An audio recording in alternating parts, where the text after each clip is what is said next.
நரம்பு தளர்ச்சி வந்து ஒருத்தருக்கு எதனால வரும்?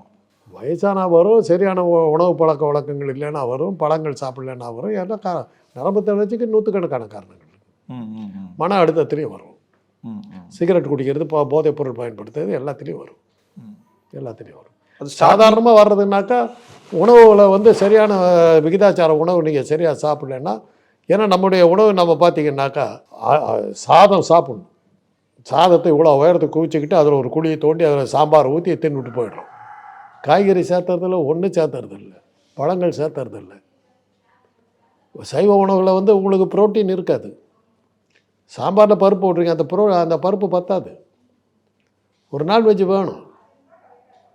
நான்வெஜ்ஜை சாப்பிட்டாக்கா அது வந்துடும், இது வந்துடும், நிறைய போட்டு குழப்பிக்கிட்டு உட்காந்துட்ருக்கானுங்க. யாருக்கு லாபம் நஷ்டம்? சாப்பிடாம போகிற உனக்கு தான் நஷ்டம். இப்போ அந்த மூளைக்கு போகிற அந்த செல் வந்து எதுவும் பாதிக்கப்பட்டிருக்கு, அதனால அந்த நரம்பு தளர்ச்சி வரும்னு சொல்கிறாங்க. நரம்பு தளர்ச்சிங்கிறாவே மூளைக்கு போகிற செல் பாதிக்கணுங்கிற அவசியம் இல்லைங்க. பார்த்தா மூளைக்கு தேவையான சக்தி போயிருக்காது, அதனால் வீக்கில் செய்யணும். அதனால தான் தளர்ச்சி வரும். நரம்பு தளர்ச்சி அவ்வளோதான். நரம்பு தளர்றதுக்கு நரம்புக்கு தேவையான சக்தி உணவு நீங்கள் சாப்பிடலன்னு அர்த்தம். அது வியாதியாக கூட இருக்கலாம்.